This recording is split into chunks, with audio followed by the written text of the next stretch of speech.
guys, I'm Sai and welcome to ACEcast Nation and welcome to another episode of Keeping It Real with Andrew Thompson. We're going to be talking wrestling this evening, but just before that, we on ACEcast Nation we do podcasts, interviews and content on all sorts of subjects from MMA to boxing to mental health, football, music, serial killers, conspiracy theories, and much, much more. You can check out our live shows on Football Monday and also our live comedy show on a Friday evening, as well as new shows every Wednesday, Saturday, and Sunday, because we don't stop putting out them podcasts. There's something for everyone. Today, we're talking wrestling, as I mentioned. So, without further ado, I am joined by Mr. Andrew Thompson, writer and interviewer for Post Wrestling, and also subscribe to his YouTube channel, Andrew Thompson Interviews, custom URL. How are you, my friend? Doing good, man. What's going on, everybody? I know I usually don't. I know I usually got the very clear audio, but today I'm using my phone, my headphones, because I was too lazy to start up my laptop, and Sai was cool enough to be like, "Yeah, we could just do it through the phone." So Sai's the man.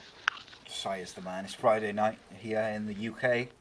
It's just kicking back, relaxing. We're gonna have a nice chilled out show Talking some until graps. until I go off on some rants about some people and some things, and then, How as about how about usual, how about we get started early? Let's talk about Governor Ron DeSantis saying that crowds, some crowds with something of a crowd can be at shows starting May 4th. Let's talk about that's that. disgraceful. That is, honestly, that is He shocking. said I believe it's like if it can't, it's not, of course, not a lot of people, but like if it was like maybe like 5 or 10% of people of of the building's capacity can be inside the building. 15% is one of those. I know it's not a massive number, but people can start coming back to shows starting on May 4th. And what I was thinking was what I'm thinking is I think WWE probably gonna be the first to bite on it, and they'll probably do after Money in the Bank and have people come to the Performance Center. And for AEW, I definitely think that, like, if WWE does do it, I think since the heat will already be on them, I think they'll probably have fans in attendance at Double or Nothing. Yeah, I But think that's so. if they run in Florida. But I don't even know where AEW is running at. If I don't know if they still taping in Norcross, or I don't know if they taping in Florida, but at Daly's place. But I think from AEW's point of view, they're probably desperate to get some of those guys from like Southern California back on their shows, like the Young Bucks and SoCal Uncensored, and some of those guys who have not been on. mm, They're desperate to get them guys, get those guys back. They want to do that blood and guts match as well. Um, so, I would assume the problem is it's just because they say, you can have a small crowd there, it doesn't mean people will come. that's Like, very true. like it's the 1st of May today. That's so you're telling me that like in 3 days' time we're going to allow crowds back to wrestling? I think that's a terrible decision. When there's no sign of a vaccine, the numbers are still kind of high and rising, and Right. it's not the time, in my opinion. But then I know they ran a boxing show this past weekend in, where was it? Somewhere in South America. Forget where it was. And there was like a small crowd, and people were sat like, you know 5 meters apart or whatever. Um, so I'm not surprised that they've opened the door. Obviously, so on our Friday live show, which I do, it's like an adult only kind of comedy show. There's a lot of swearing, and we kind of just take the bust some balls, as they say in America. And one of the things we do is we do an award for Bell End of the Week, which basically means who's said something stupid that week or done something stupid. So last week, Donald Trump won it. You'll be surprised to know. After insinuating that people should inject themselves So I um, saw. with Lysol and or like. disinfectant, as it would be in the UK. So he won it last week. But the close second was the mayor of Las Vegas, because she had said basically we'll open the casinos and we'll open up Las Vegas and we'll see, we'll be like a test to see if people die, basically, to paraphrase. And then when the reporter said, "Oh, will you be there on the casino floor and mingle?" And she said, "No, I've got a family." It's like, wow. So you're willing to put everyone else at risk, but not yourself. Good to know. But I mean, it. I get why places and corporations, and whether it's wrestling or anything, the English Premier League is trying desperately to get matches to finish the season. Basketball wants to finish the season. I understand it from an economy point of view, but like, at what point do you put lives and people's safety over money? For Right. me, that should be the priority. But Like you had the dude Governor Ron DeSantis, like going back to him, he said during a like a presser, he was like he wants to maintain his relationship, Florida's relationship with WWE, and brought up how they do WrestleMania and the income that brings in. I like, if I was him, I wouldn't be saying stuff like that. I don't think that's good to say publicly, because that's like basically saying that you're willing to allow anything just because of the fact that they will bring so much money to the state of yeah, Florida as a whole. And I'm like, that's not a good look. not a Even good though look at they all. will bring a lot of money to Florida, and I'm pretty sure he wants to ultimately, have the WrestleMania week in Florida. But like, I like, just me personally, if I was in this position, I wouldn't say something like that. I feel like that's just a bad look.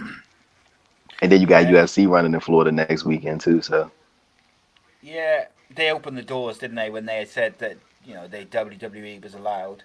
yeah, They opened those doors to basically say, right, if they can run AEW, UFC, boxing, whatever, people are going to. And that's, to be fair, if you look at it, if you take out the morality of it and the people's safety and all the things that we just discussed, from a business point of view, it's quite clever, because all of those companies now are going to run in Florida, because Florida's the only place they can run. Do you see what I mean? So, like, when you look at it from a purely financial point of view, it's quite clever. But you know, let's face it, it's not the right time. It's not safe. It's not any of those things. all Um, right. so yeah, for sure, I'm not having that. Not happy with that myself. But um, I Did would you love one day. I hope we will get to see the WhatsApp groups between all the wrestlers from the WWE discussing what they think about having to work through this, because I saw a little snippet of a WhatsApp group between some footballers or some soccer players um, over the last couple of weeks, and they're not happy that the the the organisers, like the people who run the Premier League and the Championship and stuff, they're planning to, start the league up again very soon. But they're making all the decisions without consulting the players, who are actually got mm, to go and travel and play and be in close contact with other players. And these people have families. These people have got young children. They've got ill relatives. You know, I think I'd love to see some private conversations between the wrestlers, because they're never going to say it publicly. Criticize the WWE until they leave. But I would love to know if they're all happy going to the performance center and recording live, and not doing recorded segments where they can all be separate and separated, and they can bring in a group, take out a group. I just would love to know. I'd love to be a fly on the wall. just speaking of that, like you just mentioned, so many wrestlers did a bunch of interviews over the past week and a half, just spilling the beans, man. That's like one of my favorite things, kind of like when they leave and then they can like sort of tell the stories of like what happened and what went wrong and stuff like that. Like one of my favorites, honestly, from this past week was probably Heath Slater's. Like he did one with Busted Open Radio, and like like out of everybody that was in the Nexus, like even way buried, like I wanted to hear Heath Slater's story about how everything turned out, and he straight up said what everybody else was thinking. they should have beat Team Cena at that SummerSlam, Of and course they should. they should have kept going, and the group should have took over. And that's what he said straight up like that. He also talked about this one time. He said he almost got into it with Flow Rider at WrestleMania 28 because Flow Rider, they was doing this segment and Flow Rider kept pushing him so hard, and he later looked over at Road Dogg, who was producing the segment, and he looked at Road Dogg, was like, I'm not gonna keep letting him push me like that. Like he pushed me too damn hard, and he did it like 10 times already.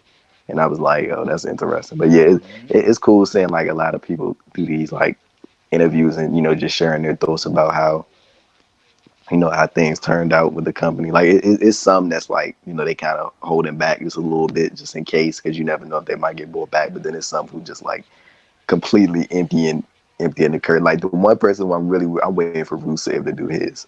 I really hope that Rusev does his. I would love to see Rusev do Jericho's podcast. I think that could be real cool. Yeah, Because I think he was. I don't think like like with the OC. I think they're probably going to go back. They might do like a short stint in New Japan or NWA or something, but I think they will go back when this all blows over. They just signed massive contracts. Um, it's purely a financial thing that they left. Whereas like the Revival, were never going to sign a new deal, so they let him go eventually. I heard today that the reason they let the Revival go, I think it was on Fightful Select, I'm not 100% sure, I can't remember, that they basically let the Revival go in return for some trademarks that they had trademarked with using their own money. Um, I think, oh, what was it? no. So yesterday, I think PW Insider first put out the story that WW. I don't think it's like their story, but I think it's like just you go to the trademark website thing and you can see Yeah. it. But they were the first one to put it out, from what I Oh, remember. okay. That that the WWE was trying to oppose some of the trademarks that the Revival filed while they were still with them. Like they trying to the no flips, just fist thing, and say yeah, WWE's trying to oppose those trademarks to keep them away from the former Dash and Dawson. Yeah, it doesn't surprise me. They know that the Revival are very valuable. Um, and I think if it wasn't for the COVID-19, they wouldn't have released them yet. Definitely. Because especially because one of them, I forget which way round, but one of them had already had time added on to his Yeah, Wilder. deal, so But but they you were not but going to you be able to leave together, were they? you see how petty that was because that Yeah, of injury course it that is. they tagged on, that was from the summer of 2017 when he had he got his, something was wrong with his jaw. I think he had his jaw wired or something That's like that. He right. Yeah. broke his jaw, and I'm like, so you telling me y'all wait 3 years to tack that on, or 2 years to tack that on to him, tack that onto Yeah. his Just so they overall couldn't leave time. at the same time. Yeah, that's so petty, man. It's mental. But I did want to ask you. So, what did you think about the about how they're going about the Drake Maverick thing? Like, do you think they re-signed him already? Like he's staying? Because I genuinely cannot believe that they would be turning this dude's like real release into a story. I mean, obviously he's cool with it because I'm pretty sure he wouldn't be doing it if he wasn't cool with it. But like, I don't know, man. Like what I'm hoping out of all this is that he ends up winning the tournament or he ends up getting re-signed. So, number one, I called it on our last show, uh, and you said they won't do that, and I said, yeah, they will. And you didn't believe me. I'm going to find that clip and I'm going to put that out later. I'm gonna make sure I go delete the footage. Delete Go that to the footage. go to the side files. And so yeah, that's the first point I wanted to make. I called it. Um, Second of all, I'm not surprised in any way. Um, Simply because it got his reaction video got so much attention, but not just the fact that it got attention. I think they suddenly realised how popular he is. I think they already knew how talented he is because everything they've done with him, he's knocked out of the park, and everything TNA did with him or Impact did with him, he knocked it out of the park. The guy is super talented. If he was bigger, he'd be a main star. It's as simple as that because he is so talented. He can do comedy, he can do straight, and I'm not surprised by it because he got so much attention. But equally, I wouldn't have him win it. I would have him get to the final, and then I'd have him win Does he face? Does he? If he He wins fa- the he tournament, the faces winner faces the champion, no, Jordan the winner Devlin. is the champion, All right, and then they face Jordan Devlin. Jordan Devlin. Yeah, Yeah, later so down the line. I'd have him win the interim title, and then I'd have Devlin beat him in Of course. like a true underdog match where you have uh, like Jordan Devlin beating him and beating him and beating him, and then I'd have like Drake Maverick just will not he just refuses to give up, like his life depends on it. I'd add a bit of like a bit of blood, and I'd have him like Jordan Devlin do all his big moves. Drake just kicks out at 2.9. Everything he tries to cheat 2.9, and I would just do it and do it and do it and everything. You just can't beat him until eventually, something happens, whether it's to set up the angle for Drake Maverick's next program or it's to carry on that program. You do it in a way like where Drake Maverick comes out looking $1 million, like the guy who just will not die. You know, like that. Was I'm trying to think of an example, and they've done it before over the years, just where someone just won't give up. There's just They did it genuine. with Gargano. Yeah, they did. And I would just really do that type of match. And I think that puts over Jordan Devlin as well, then to finally get it done after Drake Maverick beats people in the tournament. Just before I can ask you a question in a minute about El Fantasma, but so don't let me forget about that. But before that, I wanted to discuss because we just talked about interviews with Heath Slater, and I like a certain Mr. Big Time Andrew Thompson had an excellent interview this drop this week with none other than Christian of WWE fame. Is he in the Hall of Fame? He's not, is he? Mm-mm. He should be. But Christian, of course, former WWE champion, former everything tag team champion. He's done. He should be in the Hall of Fame. He's a top name in the wrestling world, and he was on Andrew Thompson interviews. Tell us about it, my friend. It was good, man. It was a good time. Christian is a real cool dude, as obviously everybody know. He was like real good with his answers. Like, he ain't short me or anything. He was like real candid about a lot of stuff. Like we talked about of course, the Cage Fighter Worlds Collide film that's dropping on May 16th on Fight with John Moxley and Gene Gershon and Chuck Liddell and a bunch of people. And we also talked about him deciding to not re-sign with WWE and go to TNA. We talked about why he and Edge put their podcast on hiatus, and he did confirm that the reason they put the podcast on hold, why they stopped doing the ENC pod, was because he knew Edge was getting ready to return. Of course, Edge, Edge wasn't gonna have that from Christian. Like, so he knew, No. Christian knew, so they said like with that, and then Beth doing commentary, and Edge having, they got the kids and stuff to take. It was just too much Yeah, to of course.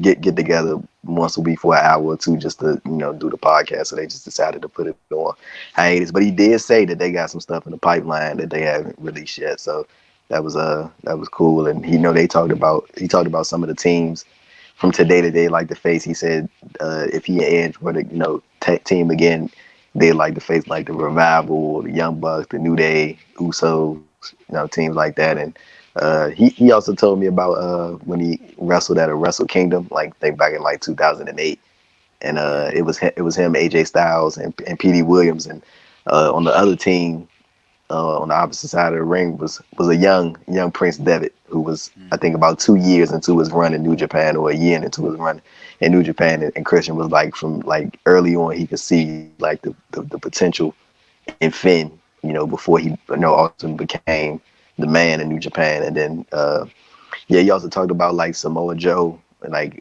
Joe's you know bad luck with injuries, and he still thinks Joe will be world champion. And then what else he talked about? He talked about the recent releases, and how he thinks Zack Ryder is going to do post WWE, and talked about the Un-Americans, and the 2003 Royal Rumble pay per view. Like we talked about everything, man. It was a good time.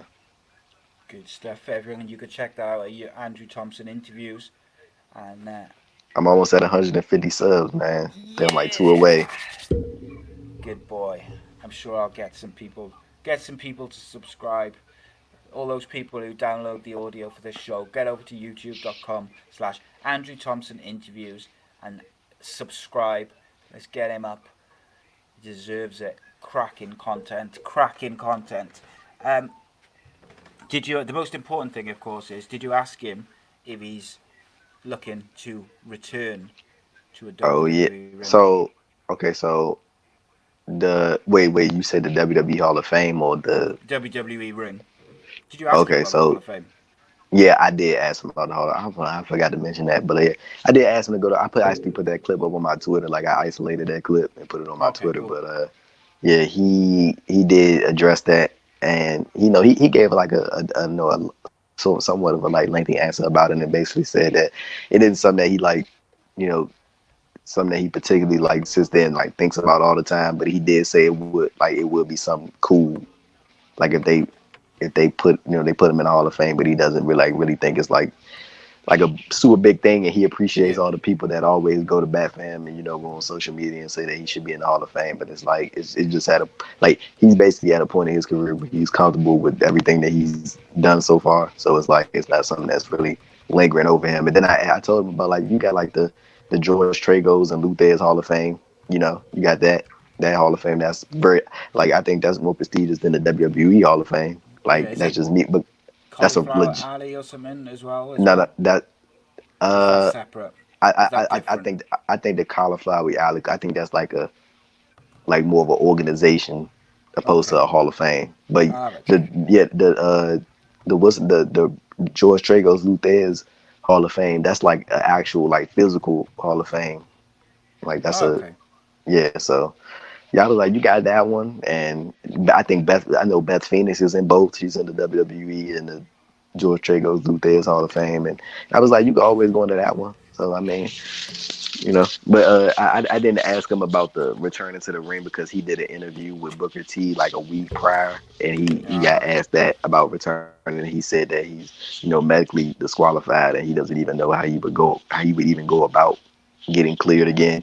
But I mean, Edge kind of said the same thing, so Yeah. you know, you never It's know. Christian And, and just running a little banner across the screen, just saying subscribe to Andrew Thompson's I YouTube appreciate it. channel. That's nice. I see that. That's nice. Top But yeah, man. I was I was going to ask him like would he consider, but I was like, it's not like he would tell me anyway. So Yeah. like, Yeah. like Yeah. why would he tell me that? I mean, and So. like the only person who I've heard speak, I know Corey Graves spoke about it publicly when he said that Oh yeah. I was gonna ask you when he about that. saw yeah when he said when he watched Edge's documentary, it like made him want to go get checked on and see about future possibilities and stuff like that. So do you think that what they're doing with Sheamus towards Michael Cole is leading to a Corey Graves return? And if it is, do you think Ooh, Sheamus is the that would right guy to be that his first that opponent? would honestly be a nice word because I think everybody think that's leading up to Jeff Hardy. Yeah, I think that's what most people think. That's what that Sheamus thing is going to. The Corey Graves thing would be a nice word. Now that you bring that up, like I think that would be cool. That'd be interesting to see. Um, I think it honestly would be more interesting if a crowd was there to see how they would actually react to Corey Graves. yeah. But like So that would be interesting, like very interesting. And that you yeah, bring that, that's a good point. I'm stealing your idea. I Sorry. my only issue slightly with it, I love Sheamus. I think he's fantastic. I enjoy his work. So it's no disrespect to him in any way, but I'm not entirely sure that he would be my choice for a superstar returning from a career-ending injury. All right. Um, just because he lays it in quite stiff and His style is not like it's Sheamus is a bruiser. Like he's not the dude that you want to put somebody in there with, and not even for like regard to injury, like just in like match pace, like yeah, excitement. Like that's like the dude that I would put somebody in there because it's like Sheamus will have like a real good. Sheamus is like one of those dudes who I think is like a 10-minute man. Like Yeah, he fits perfectly within that time. Like I don't need to see Sheamus going 30 minutes classic no, with nobody. Like he's a horse, big dude. Like that's what he needs to be doing. yeah, But yeah. I I mean, think so. like I like even with like if they are going the Jeff Hardy route, like I'm like I, I think the story could be good, but I don't know like the if the match would necessarily live up to what Yeah, people expect. And then we got Jeff Hardy coming back with the no more words, and you know yeah, it's gonna be good. Um, and also another quick question: who do you think is behind the hacker storyline in on SmackDown? Tucker. Do you? Yeah, That's I think interesting. it's Tucker. So I've seen loads of theories where people, especially where people have been like, where they distort the sound in different ways and the voice, so people are like fiddling with the sound and it comes out and it sounds like a different wrestler each week. Now, if WWE was very clever um, and they wanted to really keep fans guessing, they would just have loads of different wrestlers film the voiceover, so you could never, Figure it out. find it out. Right. However, I saw a really interesting kind of theory because apparently the first two or the early segments sound like Mustafa Ali and Chad Gable, but the most recent ones sound like Xavier Woods. Mm. So I saw a really interesting theory that Xavier Woods is gonna kind of lead a a new faction of underutilized superstars, but he's going to do it while still being part of the New Day, but he's basically going to be their manager whilst he's injured, basically. Um, and I thought it was really interesting. I don't want to see Chad Gable and Mustafa Ali as a tag team, though, because I think they both have so much potential as individuals. And I think the problem you've got is if you put them in a stable as such, is you're almost forced to put them as a tag team because you can't have them both go for the United States title and don't know if either one is ready for a main event, title push, which leaves you with a bit of an issue. Um, I don't know. What do you think about that storyline? Like, what would you do with it? Because I think they've got the opportunity to do some really really good stuff, interesting stuff with it. I think they just need to keep it simple and keep it within the confines of the Mandy Rose and Otis and But like they've keep but they've keep keep it. hinted at No, other stuff, I haven't they? know, but I'm saying like I like this is the thing, bro. Like I know it probably sound interesting to a lot of people, but I feel like as soon as people see it and the person is revealed, they're gonna get tired of it within like 2 weeks. Cause I like that's just how people are, bro. Like they think something is exciting, and then so as they get it, they turn on it when they don't when it's not what they wanted to be. So like you building Yeah, all this hype, like you might as well keep it within the confines of what it is, and like have somebody within already that's exposed in that storyline, like a Tucker or somebody that's already within it that can expose the information opposed to Bobby like Roode. having people thinking it's like Mustafa Ali or Chad. Cause like, okay, let's say it is Mustafa Ali, right? What do you do with Mustafa Ali in 3? Like, is he gonna be next in line to get a shot at the title or something like? Like you waited this long to do it? Like, I mean, I'm open to seeing what comes out of the story. Like, but I'm just like more so thinking about like the outcome and how quickly people might turn against it once it like if it's not the person that they wanted to be. You know what I'm saying? Like Yeah, that's just yeah. what I'm thinking about. But I am interested in the storyline. I really am. I'm curious to see who the person is. I gotta say, outside of the Fiend, the only thing on SmackDown which is interesting me at the moment, um, they're not doing good TV. Um, though I gotta say, I think the majority of people assume that it's Mustafa Ali because of the lights and the circle and stuff is like off his hand. I think um, a good swerve for me would be if it was a group of people, but I saw someone else suggest maybe Bobby Roode because he disappeared off TV. So he hasn't been with Dolph Ziggler for weeks because of the virus and stuff. Maybe this could be a way to turn him back babyface and that sort of thing. Um, to me, it's one of those storylines where I think you are right. People could get bored of it if it's not how they want it to go. But it's one of those storylines also which is really interesting now, where they're hinting that it's going to affect different superstars. Like I think there's been hints about the Fiend. There's been hints about a few other guys, and it's interesting now when you don't know where it's going and you don't know who's behind it. But then when you find out who's behind it, it could go get old quick. So I don't know. It's interesting though. Yeah, it's definitely interesting. I'm interested in the story. I'm actually very intrigued to see how it turns out. I can't wait to see how like I'm more interested to see how like the like how people react to it more so than the actual story because I'm just curious to see how people gonna react to who the hacker is. Yeah, yeah, for sure. What about what do you do make of the Braun Strowman segment on with Alexa Bliss and Nikki Cross when he found the present and they had the sheep mask in?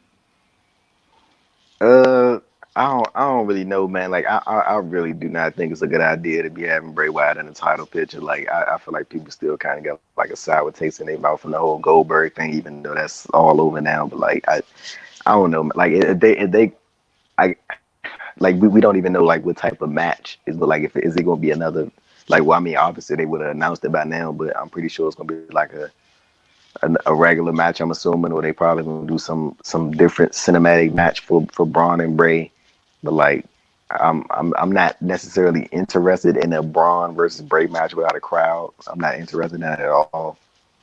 But like I just don't think it's like the right time to be putting Bray back in the title picture. Like, I mean, but unless maybe they probably about to put the title back on Bray. Like, maybe they about to just need a Braun to hat shot it off to the next person, and then maybe the plan is to have Bray hold the title until we can have crowds again, and then Roman get it off him. Like, I really can't tell where they about to go, but I just don't think it's like I'm curious, like because I know you're a Bray Wyatt supporter, so I'm just curious as to what you think about him being in the title picture again. So it has only been like 2 months since he Yeah, I lost the think title. so. For me, I'm disappointed in a way because I think they could do some real good storytelling between him and Braun. Um, I don't think they're going to put the title on Bray because it's Bray, not the Fiend. From what I know, uh, so I don't see them having Bray win the title. If they're going to put the title on him, they'd have the Fiend destroy Braun, and they'd have like a match where neither one of them would stay down, and it would be like 10 minutes of them just trying to outdo each other or whatever. But so I don't see that. I don't know how they're going to get out of it. But it means Bray's got to take another loss, and you don't want the Bray or the Fiend losing at all. He shouldn't have lost to Goldberg. So I don't know. It seems like a mistake, and they didn't need the title. They could have done this feud, told it a really good storyline, had an amazing cinematic match, um, expanding on the story between the two of them, and you could have expanded on the Sister Abigail aspects of it. You could have done all sorts of creative stuff Just without to the jump in real title. quick, just to jump in real quick, it is kind of hard to do like you dive into the story of Bray Wyatt and Braun Strowman when Luke Harper and Eric Rowan got released. Yeah, yeah, of Like course. it's It is, yeah. No, but what I mean is, you don't not necessarily the Wyatt family, but you could do because he was brought in as like Sister Abigail's black sheep, but you could expand on that mythos and then use clips with the other two. Um, but yeah, I agree with you. It's difficult, but there's a story to be told. Um, in terms of that segment with Alexa Bliss and Nikki Cross, I really dislike the way they portray Braun when he's around Alexa. I think it just makes him look real stupid, and I don't like that at all. It just makes him look dumb. He like fawning over a teenage crush. I don't like it. The one thing I did like is when he got past the corniness of, oh, is this present for me? Well, I did like his facials when he saw the mask, because it was like it wasn't fear, it was like a mixture of confusion and like like him remembering how things used to be. It was like a creepy kind of look, which I quite liked, but didn't like the build up to it or anything like that. And I've Mm. been disappointed with how they followed up, because you remember when we talked about that promo where it ended with Braun cutting him off, saying "See you soon," and it was a really good promo from both of them, and we discussed like how they could really do something good with it, and how maybe Bray's not out after the title. Maybe he's trying to recruit Braun, and maybe there's a different aspect to it, to the story, and all this sort of thing. And then they haven't followed it up. I think Bray hasn't been on since in 2 weeks, and they just did that one segment where Bray didn't appear. They just did the mask. So yeah, it's a shame, because I think they could tell a really good story. But I agree with you. Like, if they take the, they've clearly never wanted to put the title on Braun anyway, because they would have done it when he was hot. So did Yeah. they just take it off? Did they just need to get it off Goldberg, and he was the only one they could do it with? No, Maybe. but honestly, with these indie arena shows, like I think this is the perfect time to try stuff that you wouldn't try if there wasn't a crowd, because you don't need anybody to react. Like Yeah. it's just them. Like AKA Apollo Crews should have won the United States title on Monday. That they definitely should have did the switch, but But you know, do you know what I think they've done with that injury angle? Is I think they've intentionally tried to make people angry by, they've kind of gone with they're finally giving Apollo a push and putting him in Money in the no, Bank, and nope, he's winning nope, nope, matches. Si. You falling for it. You falling, but they did the same thing with Cedric Alexander. The exact same thing. U.S. title shot after U.S. title shot after U.S. title shot. Yeah, no, but the Loss, difference loss, is because loss. he's out of Money in the Bank now, isn't he? With an injury Yeah. ankle, and I think that's why. That's why I think it's different, because I think they've done the injury angle. Because remember, they've already filmed Money in the Bank, the match. So if they weren't doing something with it, they wouldn't be Mm. putting him in the first place, because they've already filmed it. So they would. Do you see what I mean? Like, Yeah. they know where they're going with the actual match, so there was no need to do that kind of angle and stuff. Who do you think is going to replace him on the Raw side? Hmm. Uh. I'm assuming it's going to be one of the group, like Andrade's group, but Right. Yeah. the Probably other two Austin keep Theory or Angel losing. Garza. Yeah, they lost to Apollo, so they haven't really got like a shout for it, because they lost to him on Monday. Maybe MVP takes us back because Apollo beat him. Yeah, maybe. I have actually like a lot of curiosity about how this match is gonna look. Like I'm very interested in the cinematic Mm. stuff. So I'm very curious to see how they shot the match and how everything plays out and who won, etc. It's gonna be cool to see. I think. Yeah, I really like the cinematic matches, and I like the creativity of it. However, the thought of them battling through the building and up to the roof reminds me more of like a House of Horrors style match, where they're battling through the house, than it does any other cinematic match, if that makes sense. Because they're just going to Right. be kind of working their way through the building. It's not like a boneyard match, or a deletion match, or a BTE match, or or a Firefly Funhouse match. It's just, I don't know. I'm not criticizing it, because we don't know what it's going to be like. I will reserve judgment, but just from the way I'm looking forward to it, I'm not looking forward to it as much as I think other people are. But just because I'm not sure more than anything. Are they doing the same thing for the women's match too? Yes, same thing. Good. Okay. So, what has stuck out for you from wrestling TV this week? Uh, one thing I'm really starting to like from AEW, and I'm kind of gonna miss it is Jericho and Shivani on commentary, because Yes, yeah, very Chris good. Jericho's the man. He's the man. I think we need to start having that discussion about him being one of the in that conversation as one of the greats of all time. Oh yeah, 'Cause he's definitely getting up there. But yeah, him and Shivani on commentary, like they really been like clicking, like really good. And really enjoying that commentary on AEW Dynamite. Another thing from just from wrestling TV as a whole, this week, like the current stuff, because I've been watching a lot of old stuff too, and that's been good to go back and see some of the old stuff crowds. But what particularly one thing, other than the Jericho and Shivani commentary that I'm liking is I like the Bubbly Bunch segment. I mean, not the Bubbly. very. I'm thinking about the Timothy Thatcher and Matt Riddle segment that they did on NXT. Like Very, I'm really very starting good. to like the thing that they're doing with Matt Riddle. Like he's able to get these guys who like show like just no emotion, and he's able to like get them to like. And the thing is, they're not even like opening up. They still hate it, but like they don't hate it as much because Matt Riddle's doing it. Like it's like they still hate it and they're still annoyed, but it's like they can tolerate it because Matt's with them.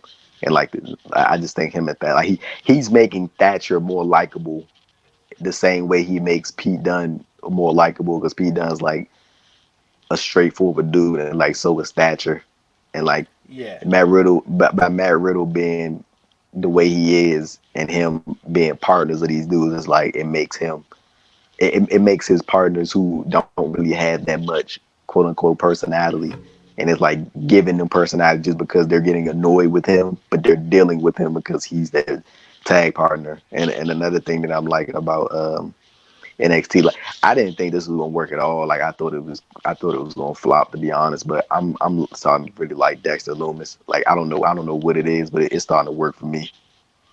yeah. His mannerisms, his moveset, everything about it is interesting, intriguing, and they're doing well to keep him his any speaking he does is so minimal, if at all. And I think they should keep that going because his mannerisms speak for themselves. Um, I um, I like that they're letting Matt Riddle really lean into his personality because that's what got him over in on the indies. That's what made him the hottest thing in wrestling.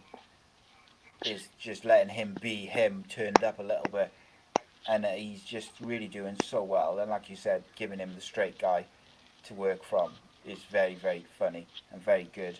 Um, I think. What do you think of the El Fantasma storyline? Oh, by the way, sorry, I was going to say I think NXT and AEW the last few weeks have been outstanding, considering they're working, in the circumstances they are. They've both been excellent wrestling TV, and I think they're adapting well. But what do you think of El Fantasma storyline with the kind of masked mob boss lucha kidnapping stuff? Oh, he's behind it. 100%. They just trying to make it seem like he's fighting them off, but they're not really trying to get him. They just trying to make it not be so obvious that he's the one Mm. behind it. I think what's gonna happen is he probably just gonna lose the rest of his matches in the cruiserweight title attorney, like under the mask, and then once he finally reveals himself outside of the mask as George Bali or whatever he's going by in NXT other than El Hijo del Fantasma, I think that's when he'll like ultimately reveal himself as the person behind the mob, and then he'll have Raul Mendoza join him, and then Woquin Wild will join him, and then they'll probably start like a thing where they just start recruiting people. Yeah, it's going to be interesting what they do with the guys who they've kidnapped and whatever, because some of those guys are very talented guys. They just haven't quite Right. clicked. Like So it'll be even interesting Raul to. Mendoza, he was supposed to manage George Bali on the NXT house show loose, but those I think those got canceled because of the the COVID-19 coronavirus stuff. So So I mean that was gonna be interesting. Like he wasn't supposed to manage the Hill del Fantasmica. He was supposed to manage like him outside of the mask. So I think that was probably the initial plan. And they just came up with something better and just like let's do this whole kidnapping storyline and let's be because I don't even know like it what something that would really be cool is like Mm. if they revealed. I mean, I'm pretty sure people would catch on, obviously, but like I think it would be cool from just a storyline perspective, is if they had Elio Dan Phantasma, if he was to reveal himself as the person behind the kidnapping, but without the mask, and then he would try to like just go out and still compete in the cruiserweight tournament as if under the mask, Oh yeah, as if yeah. nothing happened. I think that would be cool. So what's his real name? George Bolly. George Jorge Bali, Bolly. or is it George or Jorge? I know how to say it. See, I would pronounce that Jorge, Jorge, but that's right, because the English or British UK version of spelling George was George. right. But it could be either. Um, so has he ever worked and like without his mask anywhere? Because obviously he was Uh King yeah, Colonel yeah. in Lucha Underground. I'm I not mean, massively familiar I'm with his work. You see. yeah. The only way I was familiar with this stuff was through Lucha Underground. That's how I knew who he was. And I really don't know if he's worked anywhere with. I mean, if he's comfortable enough to like to the point where he was going to start on the NXT live events without his mask, I'm pretty sure it's not like something that he's against, Yeah, obviously. yeah. But you know, Do you know? Do you know where do you think? Where can I watch Lucha Underground? Because I've never watched it. uh, I'd like quite in this lockdown. I'd quite like to watch it. yeah. Do you know where though? To to tell you all streaming. Ah, okay. um, so the other thing I was going to ask you is, um, what do you make of AEW without the Young Bucks and SoCal Uncensored? Do you think they're doing a very, very good job? Do you think they're doing pretty good under the circumstances? Do you think it's missing those guys? Also, I think they're Pack doing a and good job others. of filling in the. I think they're doing a good job of filling in the slots from what they don't have. Like they're giving a lot of opportunities to a lot of independent wrestlers who, you know, might not where they can't get work right now. I mean, it kind of puts them in a weird position too. Because I mean, like if they obviously can't get work, so it's like if AEW calls you and tells you they want you to come compete, like what you will say no. You know what I mean? Like it's just one of those things. So I mean, it's a good and bad thing. Not bad, but it's a good and weird thing, I think. But I'm glad to see a lot of independent wrestlers. Like it's even some that I follow on Twitter who are getting those opportunities to compete on Dynamite or compete on Dark. So it's cool, man, and it's like you providing some opportunity for them, some spotlight for them that might lead to opportunities down the road for them to get signed, stuff like I think that's cool, and I'm all for seeing some of the independent wrestlers get that shine on Dynamite, getting to work with Kenny and Warlow. Warlow destroyed that dude with that finishing move this past. I was like, Jesus Christ, like that top rope GTS or whatever the top rope whatever it was needed to face. That thing was crazy. But yeah, man, I'm all for it. I like seeing people get the shine that don't really have the shine as much. So I think it's cool to see. Yes, it's pretty good. I'm saying, I mean, Joe. I think they're doing a fantastic job when you consider that the Young Bucks are, even if they haven't been portrayed as such so much in their stories, they're their big two of their biggest stars. Um, Right. so it's massive, isn't it, for them? It's you can't you can't do anything about it. Um, okay, sorry, I just was looking at something. My podcast, like all my podcast series, have been downloaded over 100,000 times now for audio podcast, which is cool. I just realised I just had a notification. I'm quite pleased with that. Um, Okay. Sorry, mate. I got distracted then. So look. So yeah. Who did you see Being the Elite where they teased the revival at the end in the Yeah, sky? the FTR. Yeah, I saw that. I saw that. I mean, I think it's like inevitable at this point that the revival were always going to end up somewhere near like near the Young Bucks and in some company. Like I think that match was just bound to happen. They've been teasing that for years. I just think the only thing I'm hoping is like I'm really just hoping it lives up to the hype because people gonna tear it apart if it doesn't. So it's gonna Yeah. be interesting to see. But what I think is I think they ultimately gonna end up debuting at Double or Nothing. I think that's what's gonna happen. Yeah, I think so. I think if I got to say, I do believe that if if there was no coronavirus, I think they would have probably gone for a little stint in NWA first, even just Yeah. a short feud or a title match or something, because they're so suited to that. Right. But of course, with everything as it is, NWA are not running shows, so You wanna know what's crazy though?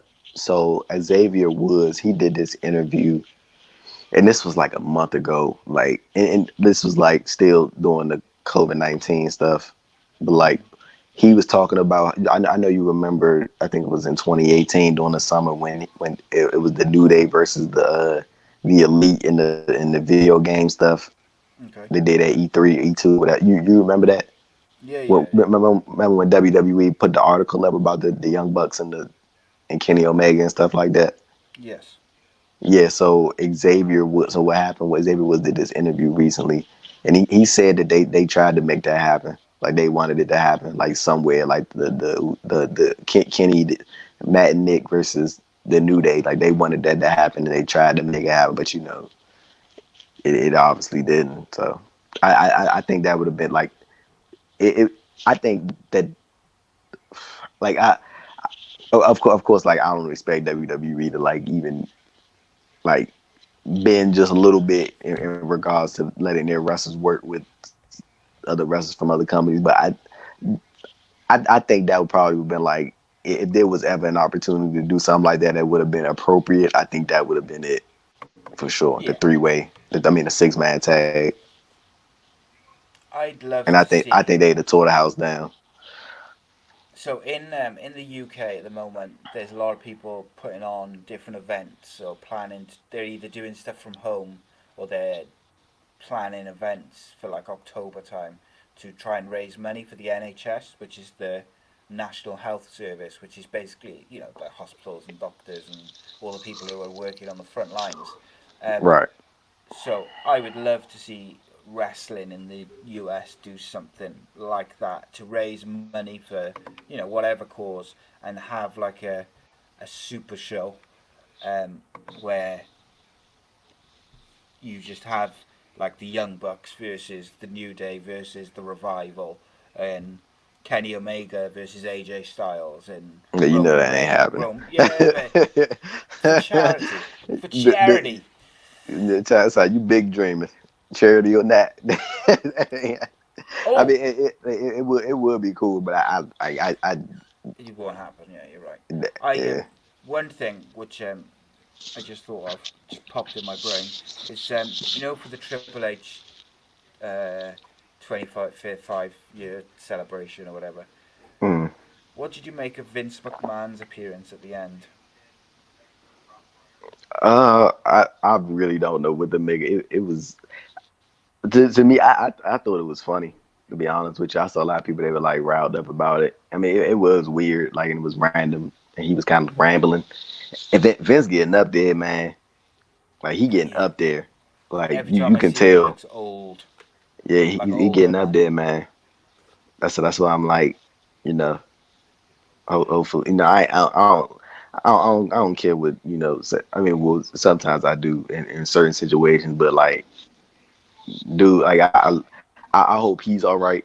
You know what I'm saying? Yeah. Because he Yeah. looked like he getting up there.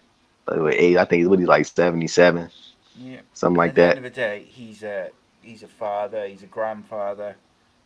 You know. That's much more Yeah. important than anything Yeah, else. And you know what I'm saying, bro? Like that's the right mindset. That's the type of mindset I got. Like, even though he done did plenty of messed up shit in his life, I'm sure. yeah, and But I mean, he's ruining a lot of wrestling still, as well as all the messed up stuff he's done. But like at the end of the day, he's still a human being. He's done a lot of good wrestling as well over the years. You know, let's not forget that. But he's done some messed up shit as well. So, but first and foremost, you're right. Let's hope he's all right. But like, hey, I this mean, is another I can't, reason for me why he shouldn't be in charge. Still, he's I mean, nearly I 80. kind of find it I kind of find it funny when he made fun of the Bailey segment, and like he Yeah, kind of like hinted that that was Triple H's idea, like because he yeah. was like, well, that wasn't her fault, and then he kind of looked at Triple H. I'm like, so that's who came up with that. But I wouldn't be surprised because he was around when they did "This Is Your Life" for The Rock and Mick Foley. So I wouldn't be surprised if Triple H had tried to recreate that for Right. the horsewomen storyline. It's I, some And stuff. So you throw shit at the wall. Some stuff works. Some stuff doesn't. But and that did. when Ric Flair when he called back crying, that was funny. Rick seemed like an emotional dude, man. Like He is, isn't he? he called back like he was legit crying, and they went to commercial break. So, I was like, bro, what are you crying for? Like, what are you Yeah, crying about? he's always crying. The I do say though, with the Vince thing, I saw a lot of people saying like, "Oh, he was rambling. It was weird. He was, He was rambling. he." But I think he was rambling intentionally. I Yeah, don't know why. I just do because he finished with what was it? Something about Good Night Padre or something like that. yeah. And I He think telling that him was a wrap it up. private joke like between him and Triple H and stuff. Um, but I saw I a think really he just interesting. came out there and told him just to wrap it up. Like he was Yeah, just rambling just to kill time. And was like, all right, take us time to home, go. please. Yeah. I saw a really interesting interview with Triple H up on Talk Sport over here, um, and it was basically he was talking about like his when he got engaged to Stephanie and when he got married and what it's like to have Vince as your father-in-law. And I hadn't really heard him talk about that very much. It was really Mm. interesting. Like he was saying, he would used to love to make him feel like really uncomfortable. So like when they used to like have dinner and stuff for the first time, Huh. even though he'd worked with Triple H as a wrestler for years, it's different. You're still going to your girlfriends if you like, their parents' house for dinner and all this sort of stuff, which is always awkward and whatnot. Very awkward. And Very. he said that Vince used to intentionally make it as awkward as possible during those moments because he found it funny and stuff. And he I can painted this believe it. picture of like a guy who's got like a really good sense of humor and is quite fun when he's at home. He's completely different to what he's like at work. But you know, at the end of the day, for me, when you talk about the WWE, he's 77 years old. Whether he's ill or not, or whether he's getting up there or not, like he I don't shouldn't be think. Oh running yeah, the you go ahead. WWE I'll let you know anymore. after. So I just wanted to correct what I said earlier. I do not think he's ill at all. I'm just saying like he's getting up Yeah, there. His yeah. I don't age mean is like his age is showing. Is what I'm yeah, saying. Like he's 77. Like he looks 77. You know what I'm saying? So and yeah, I'm pretty sure dude probably stressed the hell out, bro. Like you know what I'm saying? The XFL just closed shop. yeah. He's had a He got stressful couple of weeks. he got hella lawsuits on his ass. Like oh my goodness. Like I cannot explain to you how many lawsuits. But he's always Like if Jimmy Van made a point on the List in Your Boy podcast this week and said if you go to there's like a corporate page where all the lawsuits are listed, yeah, yeah it um, is. and like some of them, they a lot of them get dropped or settled or whatever, and apparently there's like hundreds at all times up against Yeah, you go find WWE. it. I go to it all the time. You go find it. I'll have to have a look. Anybody can see it. Honestly, it's on the Well, WWE corporate website. All you gotta do is go look at the press releases. Anybody can go see it. Yeah, I'll have to have a look at that. I didn't know that was available, but yeah, my point it still stands. He's 77. He shouldn't be in charge of TV in 2020, which is supposedly aimed at 18 to 49-year-olds. He's not in touch with people my age, let alone people your age or younger. You know, I'm it's 42, man. What are you talking about? yeah. I'm 40 next year. For Um, real? yeah, man. That's So good, bro. Good. You're a young yeah, stallion, man. Vince shouldn't be in charge of Side that riddle. stuff. Yeah, But yeah, I mean, I think we all can agree that I think it's time for Vince to give up the reign. You want to know something? So, uh, I think everybody like if they want like a perspective, like a real good perspective on Vince, they should go listen to I forgot. Oh, I wish I remember what podcast it was. I know it was Grilling Jr. And it was an episode that he did in February. I think it was a No Way Out recap or something like that. But it was like okay. for like 40 minutes of this interview, he talked about like Vince's mindset from conversations that he's had with Vince as far as like how Vince views the next person that should sort of take over the company. He was like, throughout all the time that he's known Vince, Vince has always favored Stephanie business wise, Mm, like, cause he feels like Stephanie has like that shark mentality when it comes to like just like how he does, mm, like he like and I think Conrad Thompson has asked him about Shane, and he was just like Vince never felt like Shane was like him business wise. Like he, of course, he always loves his son. You know what I'm saying? But like he never. He said that Vince always felt like Shane was more like Linda, and Stephanie was more like him when it comes to business. And he feels like Stephanie would always be like a suited, better suited replacement for him because she has that same mentality that he does. That he knows she's not mentally weak. And yeah, not saying that, and never he never said that Vince thought Shane was. He just said that he knows Vince knows that Stephanie is like him when it comes to business, and he knows that he could probably trust her like with everything, opposed yeah, to leaving it in the hands of somebody else. Like I don't, me personally, I don't think he's. I think a lot of people think he's going to leave it to Triple H. I doubt it. I think Vince is going to keep that in the family, yeah, and Triple H is always going to be affiliated. But like, I don't think he's gonna be running it. I think he's gonna leave it to Stephanie. I really do. I think he's gonna yeah. I leave it to think so. Stephanie. Shane is always gonna be involved. Triple H is always gonna be involved. But I think at the helm of everything, it's gonna end up being Stephanie.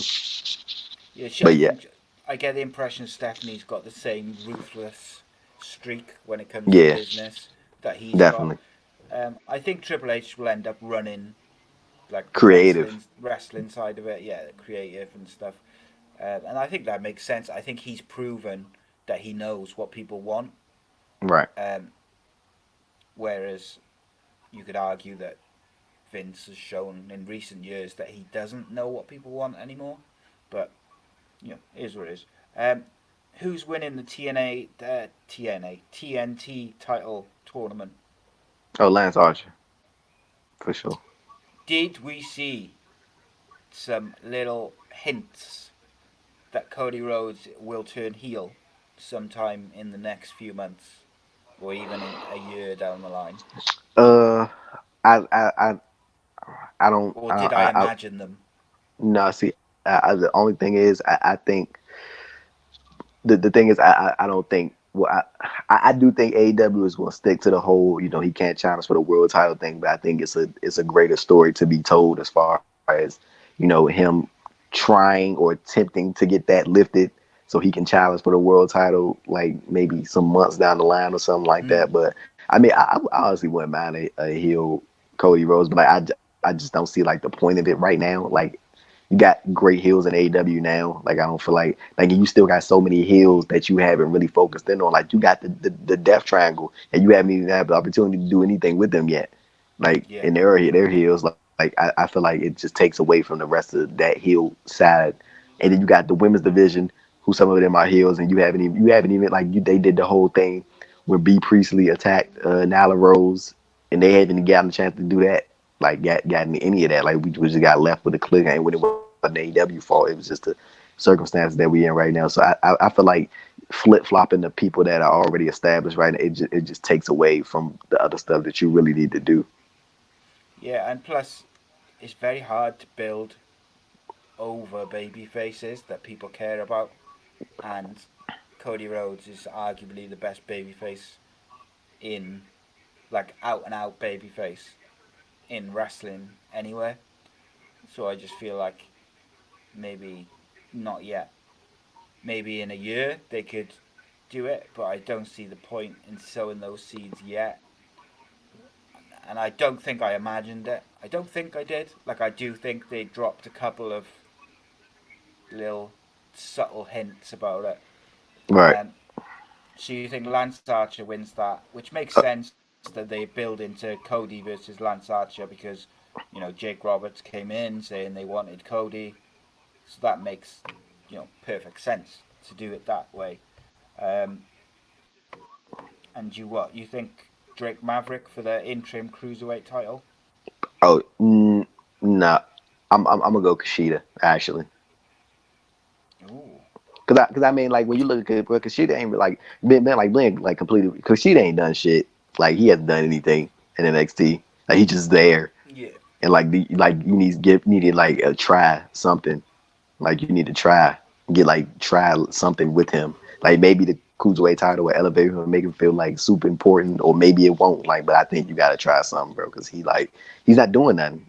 Like he's just there having good matches on TV. Like, but nobody for cares. sure. Yeah, I'd like to. I would if I was picking. I'd like to see Isaiah Scott win it, Yes, but I yeah, don't. I don't think He's gonna win it. I think it's probably between Drake and maybe Kushida, maybe one of the heels. But I think it's gonna be a baby face because obviously, uh, what's his name? The champion is heel. I've forgotten his name. Devlin.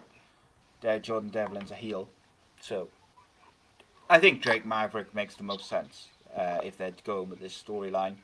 What So do we think? wait, Oh, sorry. so I wanted to ask you: did you know that your fellow Cardiff man, Flash Morgan Webster, has a podcast? I did not. Did you know that he had Edge on this podcast recently too? I did not. So Yeah, why hasn't seriously. Flash Morgan Webster been on my podcast before you go ask yourself? I wonder if I could get an NXT UK guy. I know, I know a guy, so I might have to investigate that. Yeah, Um, I think you should. I think, man, you in the UK media. Like, why can't you like they grant WWE interviews to y'all all the time? Like, why can't yeah, you? but the guys they give it to, Oh, are the outlets they work like for. Talk Okay, Sport okay. is Oh like yeah, one of the yeah, yeah, biggest yeah. stations in Britain. No, However, but no, but I've had yeah, loads of guys off Talk Sport, so maybe I can swing that yeah. because I've Man, had football I guys, think you should wrestling shoot your guys. shot, man. Like, if you know, I willingly help you get some guests on for sure.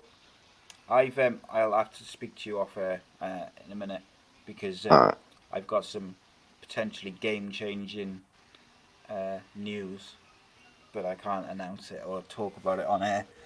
So anyway, just to finish you up, about to be on AEW Dark commentator. About to take Renee Young's job on backstage. yeah, no, I'm coming. I'm coming for Alex McCarthy's job on Talk Sport. I can see you, Alex. Um, what do you make of Johnny Gargano and Candice LeRae in their super heel mode? I And love it. I love it. was it good to see Casey Catanzaro back in the ring? I like the thing that Gargano and Candice LeRae are doing. Like it's different, and I think I think this is more so to spotlight Candice LeRae more than it is for Gargano. Like I think because people always typically associate like, oh, that's the wife, and I think this time it's like they spotlighting Candice, and it's like giving her opportunity to do something, do something out the box, and it's like kind of like that American Horror Story type relationship that they got. Like they both of them crazy as hell, and they think they right, like, but the whole time they're wrong, and they're like in their heads that they're the heroes in the situation, but and I always like those. type of story. It's kind of like the same thing they did with Seth Rollins like a couple months ago. Like he thought that he was doing the right thing, but like ultimately, of course, he was wrong and stuff like that. So yeah, I'm interested in. I'm interested to see what they're gonna go. I think this might. But I see if Charlotte Flair would win NXT Women's Champion, I would say this could be the opportunity for Candice to get her shot, and maybe at a quick run, quick 2 month run or something like that. But I know me and you talked about it. Like I know we were not big on Charlotte doing the Charlotte versus EO match so quick, and we're getting that next week. So I'm I don't. okay with it if they have Io win. Yeah, yeah. I'd love to see that because I think that absolutely catapults her into some. Like if I was booking it, I would have Io Shirai. I'd have Io Shirai about to win, and then I'd have Charlotte cheat to win on Wednesday, and then on Monday, I'd have Io Shirai come out and demand a rematch on Raw, and I'd have her win it on Raw. Um, really cement her to be like a big, huge star because Io Shirai is so special, so good, and I don't want to see Charlotte beat her unless she's going to go and take it off her on a bigger stage. But then there's not that much difference in the ratings between the two shows, so maybe just have her win it on Wednesday. I just want Io Shirai to beat Charlotte, basically. Because I think if they just have Charlotte run through everyone, we've just seen that with Shayna Baszler. Charlotte doesn't need to win. She's got the extra title run to add to her number. Let's get Io Shirai up there where she belongs. And let's try something different. Let's do, and then you can move on to Candice LeRae versus Io Shirai in a feud. Run it back from Takeover Yeah, Toronto. man. Run it And you back. can have Io as a like a tweener, and you have um, Candice as the super heel. Trying to think if there was anything else I was going to ask you. I think that's about it for this week's little roundup. Um, Any Obviously, other next news items? I was just having a quick look there, and there's nothing which is like that. There probably was something. Oh, Curtis Axel got released. Were you Oh surprised yeah. by that? No, no. I would love to see him go to NWA when they're back up and running because I think he's really talented. The only problem is him and Heath Slater aren't that young. Um, so like if this They thing, they this spent had their life in WWE, bro. yeah man, if I would love to see Curtis Axel do like a Mr.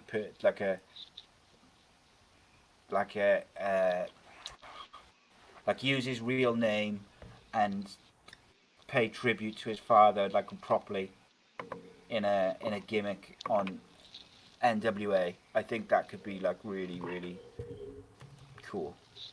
What I'm really Because interested in at the end of this go on. year is that man AJ Styles said that this last contract that he's on is his last, and I know he said that 42 was his destination as far as wrestling goes, and he's about to be 43, I think, in a couple months. So, and I'm into like because I just know how WWE. I think we all know. Like I feel like if AJ Styles is like so certain on retiring, they just gonna throw the bank at him and be like, "Hey, buddy, how about you push Brock that date? Lesnar schedule. How about you push that date back just a little bit for us, please? Don't go."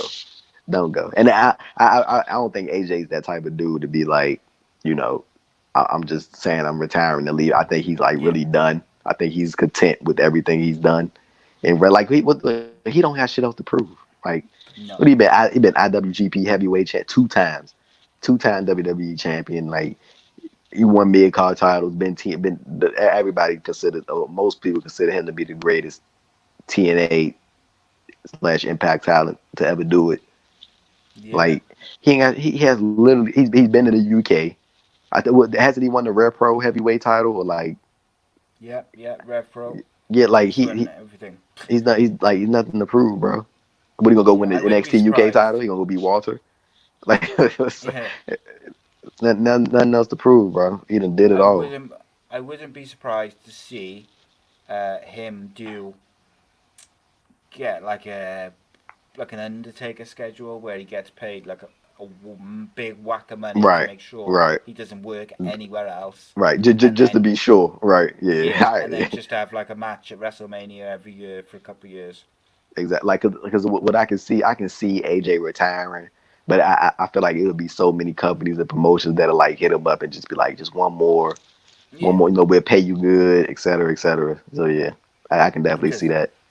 I just it's in some ways it's disappointing, isn't it, that Samoa Joe and AJ Styles came to the WWE so late, because what they've proven since they've been there is that they absolutely are superstars of the highest order, and they should have been there so much earlier in their careers, um, getting that big money.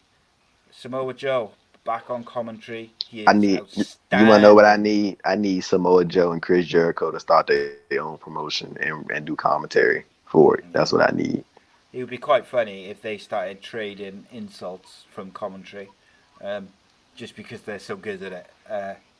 But do we see Samoa Joe ever wrestle for WWE again? Or do you Oh think he's yeah, of course. done? Of course, I definitely think Joe's gonna be back. I just think he got the injury, but he can't shake it. Like he can't shake it. Like he's always like something always happening with him. I'm So hoping that this break with the virus is going to help him kind of rest up without the pressure to return. yeah, yeah. But I'm definitely like only thing I just think the injuries is going to hamper WWE from ever putting the world title on them. I think they're all as far as they go is in the continental U.S. I feel like that's the only as far as they go with him. I feel like the injuries just have taken him out of the world title thing situation. Yeah, it's disappointing because he should have had it by now. Um, Should have beat AJ for it. yes, he should have. He could have had that Jinder Mahal run for a year. That imagine how much different that would have been if it had been Samoa Joe instead of Jinder. Yeah, Don't yeah. hinder the Jinder, baby. Don't hinder the gender. That is the code. Okay, Don't. let's finish on this then. Do we see Jinder Mahal versus Drew McIntyre? Of Does course. Jinder win Money in the Bank somehow? Does he replace what's his face? Apollo Cruz. Yeah. I don't think it's out of question. I Oh don't. God. I don't As think it's much out as of I question. wouldn't mind, I definitely think the title match is gonna happen like that. You can't not do that. Like I think you need to do that. Like I think that just needs to happen. But yeah, I mean, don't hinder the gender, man. yeah, Don't hinder the I wouldn't gender. mind. I'd like to see a short little like a TV feud between the two. I don't Yeah, need to see it. I don't need to see this thing expanded throughout the summer. Like, Yeah, like over pay-per-views and stuff. I just want to see him have a feud on TV, which culminates in a match after a couple of weeks, and Drew kicks his head off, and that's it. You could just play into their history, and then that's it. Okay. Check out my new T-shirt from awaydayapparel.co.uk. 10% off if you use the code AA Podcast Nation. Thank you for supporting the channel to them. And Andrew, it has been my absolute pleasure. Next week we will be previewing Money in the Bank, as well as oh talking the yeah. week's wrestling news. And yes, anything else you would like to plug apart from your stupendous YouTube channel, which is youtube.com/Andrew Thompson interviews. Subscribe. Let's get him over 150, but before the end of this weekend. Uh, yeah. Everybody go sub to the channel. Follow me on Twitter at AD Thompson __, and stay safe. Indeed, That's all stay I got. safe to everybody. Check out Andrew's work at Folks Wrestling. All his works on his, you'll find it on his social media, which he just read out as well. Subscribe to our YouTube channel, youtube.com/Ace Podcast Nation, and if you click the bell to that and to Andrew's channel, you get notifications every time we upload a new show or go live. And we will see you next week for a new episode of Keeping It Real. If you are fans of football, check out our live show Monday night, 7:30. Got some big news dropping, big guests. Daniel Gavadon, former Wales Cardiff City player, is joining us. and we'll also drop in a show on Sunday with top MMA coach Richard Shaw, father of Jack Shaw, UFC superstar, and that was a real good time. Got some really, really big shows coming up, so check them out, and we will see you next week.